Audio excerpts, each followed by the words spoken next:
Well, I knew for a long time that I wanted to serve. I definitely wanted to give back. Um, and I thought for a while, you know, which branch did I want to go into? And I did a lot of research. I read a lot of books. I read books about the Marines. Um, if you're interested in getting into the Marines, I actually recommend a really good book, Nathaniel Fick, The Making of a Marine Officer. Great book. I read that book. I read books about the Navy, read books about the Coast Guard. I really did a lot of research, and I finally narrowed it down to the Coast Guard and the Navy, specifically Navy Special Warfare. I initially ended up trying out for Navy Special Warfare. I wanted to be a SWIC person. SWIC. So a lot of people know about the SEALs, but not everyone knows about SWIC.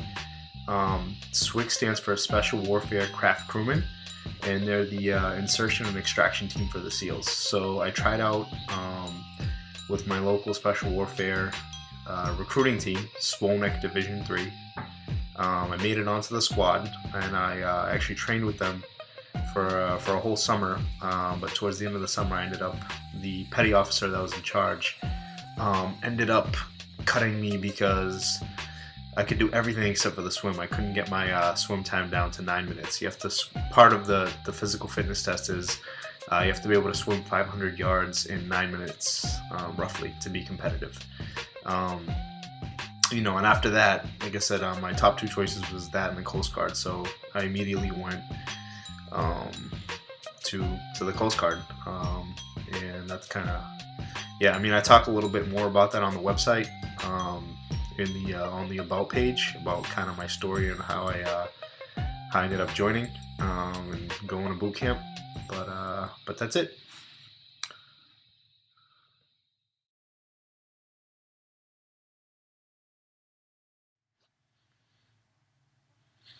Boot camp. Man, what can I say?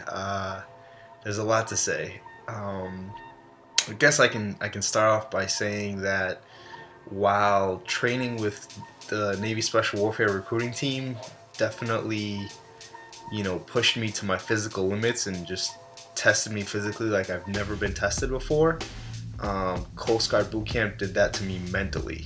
I had never gone weeks on end with that much sleep deprivation. I remember one night when I was getting ready to lie down long after lights out. I went to go lie down and my body was so sleep deprived that I lied down and just started violently shivering like this. It was crazy just because, it's like my body was that tired. And just going for such a long stretch of time where, every second of the day, pretty much you have to be aware of everything. You have to be aware of your surroundings. You have to be aware of your uniform. You can't have a lint. You got to make sure you have 02 ink sticks in your pocket. That's Cape May slang for pen. Basically, it's very challenging. That's all I have to say. As prepared as I thought I was actually really unprepared. I knew my 11 general orders. I knew my Coast Guard core values, things like that. But it was very tough. But in the end, it was very rewarding. I think now, whenever I'm faced with any kind of a difficult situation in life or on the job or whatever, I always tell myself, hey, it's not that bad. At least I get to go home tonight and I can take a warm shower that lasts longer than like 1 minute. And I can lie down and get some sleep, more than like 4 hours of sleep. So yeah, it's challenging, but it's rewarding.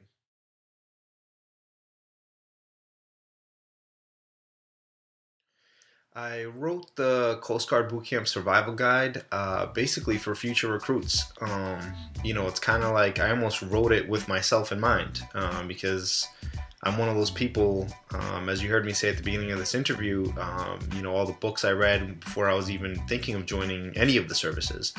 And so once I decided on the Coast Guard, I read everything I could. I read the helmsman, I memorized my 11 general orders, I combed through all the forums online, But then when I showed up, it was a pretty brutal wake up call, because there's a lot of stuff that's just not available out there. And I mean, I think it's on purpose. Part of the training environment in boot camp is to create a level of artificial stress. And if you show up and they give you all the information beforehand, they're not going to be able to pick on you. Basically, the company commanders, they exploit the holes in your knowledge, and they use that to punish you. I mean, part of it is obviously to make you a better and stronger recruit when you graduate, but it's also, they're also doing it to create that stress level.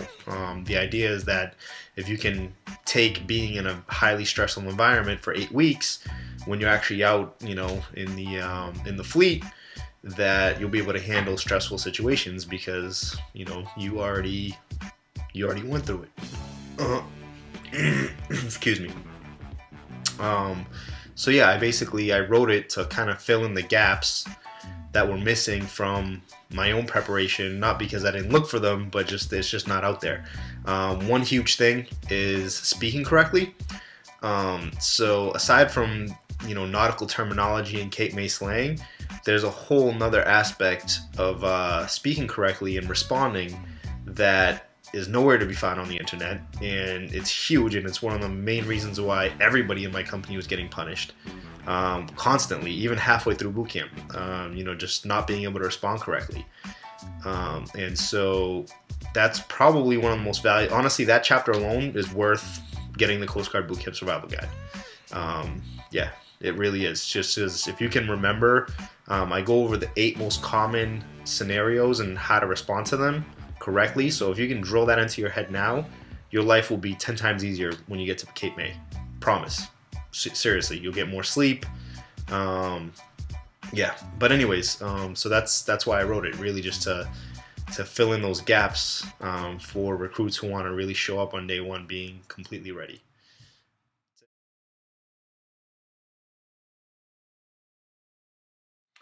What were the unexpected things? There was actually a lot. I guess one of the things I didn't expect is for there to be so many unexpected things.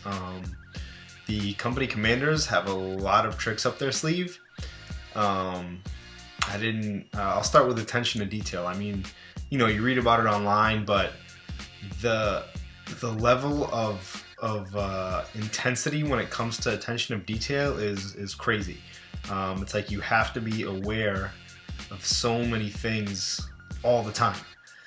From your uniform to the way you speak to I didn't expect chow time to be one of the most stressful times of boot camp, but it is for a lot of recruits. And I cover that in the Coast Guard Boot Camp Survival Guide. But chow time was definitely very stressful at times. What else? Rack inspections. So rack inspections happen a lot. Some of them are planned, some of them are unplanned.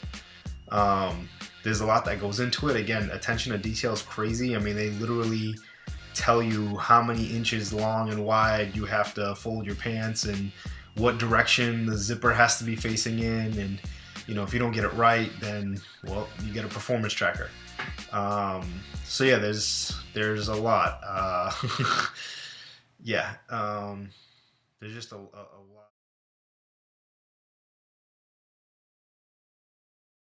All right, guys, seriously, if you're not physically prepared when you show up to Cape May, you will probably get injured, straight up. I just have to be blunt.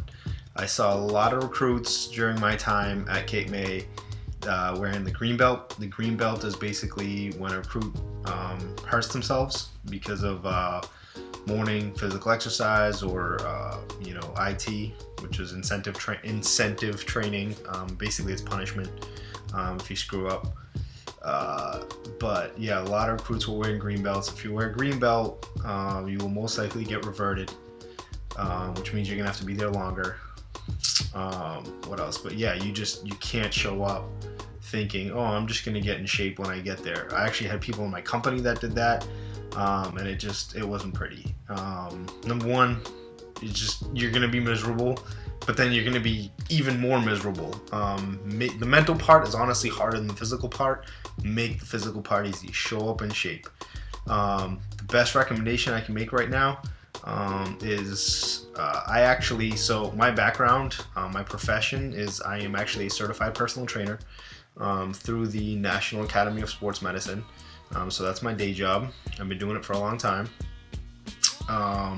And what I did was, after I had written the Coast Guard Bootcamp Survival Guide, a lot of my shipmates were like, hey, you know so much about physical fitness, why don't you write a companion guide or something to that extent where you can help people get in shape from the physical point.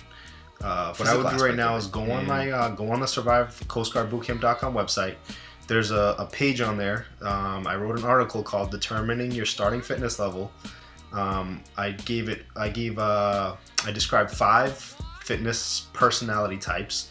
I gave them kind of silly names, but basically they are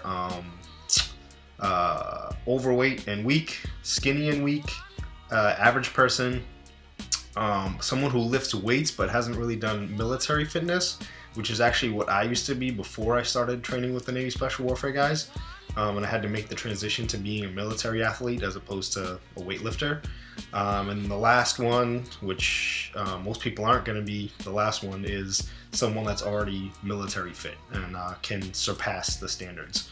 But yeah, go on that page, check it out.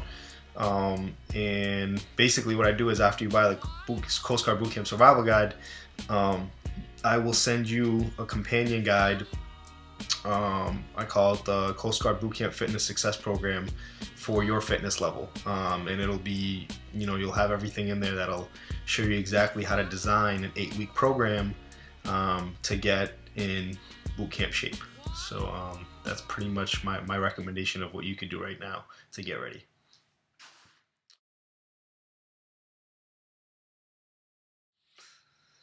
Any last words, huh? Yeah, I mean, basically, it's 8 weeks of your life, guys. Make the most of it. I mean, it's going to be probably the hardest 8 weeks of your life. Probably the hardest thing you've done in life so far for most of you. So, why not make it easier, basically? First impressions count. They say first impressions count in life, but in boot camp, they count even more.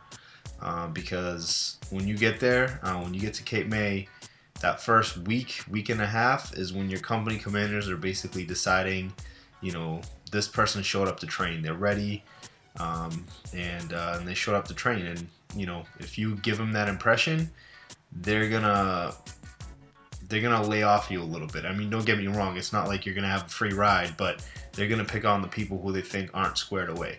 So, it's really up to you guys. I put all this together, like I said, for anybody that's looking to get ready. I wrote the book, I made the website. So it's just, if you think about all the dumb things that we spend money on every day, you might spend $4 on a Starbucks latte or something stupid like that. I'm giving you guys the Coast Guard Bootcamp Survival Guide. Plus, and then in turn, you guys are helping me out because, it's not exactly free for me to have hosting for the website and all that stuff. So the money you guys give me for the book helps me maintain the site for future recruits and to help others. So it's it's a symbiosis. We depend on each other and we work together. And that's it. Otherwise, if you guys have any questions, my email address, I'm always available. bootcampsuccess@yahoo.com. I'm also on Facebook. I'm on Twitter. And that's it. Like I said, if you have any questions, don't hesitate to shoot me a quick email. And that's it. Good luck. Semper Paratus. And that's it.